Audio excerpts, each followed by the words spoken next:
Hello everyone, my name is Matthew Brummett, and today I will discuss the question, what impact did Christianity have on the American founding? This issue has been hotly debated by scholars and laymen alike. However, in my mind, the answer is unmistakable. It is hard to overstate the impact Christianity had on the American founding. The earliest examples would be the missionary efforts of the Spanish and French empires, specifically the works of Junipero Serra in California, where he established a mission system of 21 missions in California with the goal of presenting the gospel to the natives. These missions have become landmarks in California even to this day. One could also look to the Jesuits in Canada, who lived among the natives, seeking to understand them that they may better present the gospel to them. All of this is detailed in our textbook, History of Christianity in the United States and Canada by Mark Knoll, and also especially the works of the Spanish in a book titled American Colonies by Alan Taylor.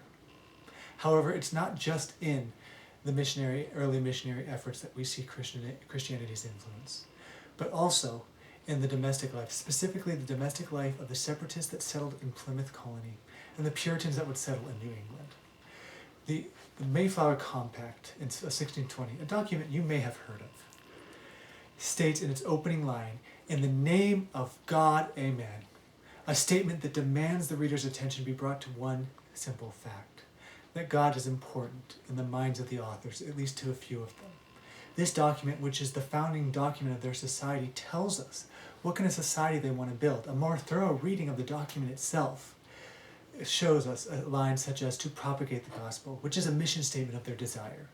The same can be said for the Puritans that settled in Massachusetts.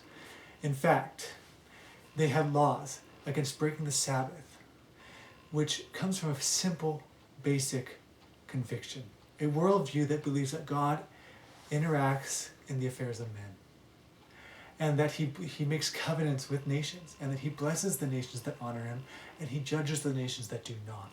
This can again be seen in their settlement patterns in the Puritan colonies, where they were not allowed to settle beyond a certain limit outside the city, in order that they may be close to the church. This is found in Everyday Life in Early America by David Hawke.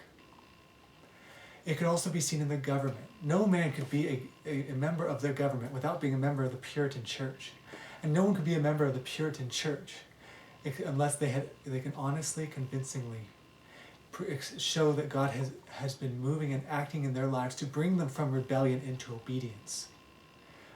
So all of these things direct in a domestic life direct us towards a society that wishes to honor God. However, not only in their domestic life, but in their personal life it can be seen. In the works of William Bradford and his Plymouth Plantation, it is often seen, where he writes out his faith and his prayers for the nation. It can be seen in their poetry and in their sermons.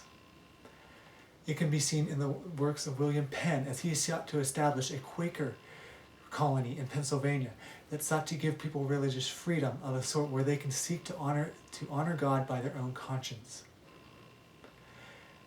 Ultimately, though, the greatest example of Christianity's influence on the impact of America is not found in their missions, although they all sent missions. It's not found in their governments, especially the Puritans, although their governments are defining factors. It is found in their legacy, a legacy that is best exemplified by Benjamin Franklin in the Constitutional Convention of 1787. When the delegates had gathered to write our current Constitution, they could not agree. They were debating, and in his call to prayer, in the middle of that speech, he makes this statement about God: "If it is not possible for a sparrow to fall to the ground without him knowing, it is improbable that an empire can rise without his aid." This statement encompasses everything, the missionary efforts and the government and the personal lives of the people, into one basic conviction: that God governs in the affairs of men and that he has missions for people to carry out. Thank you for watching.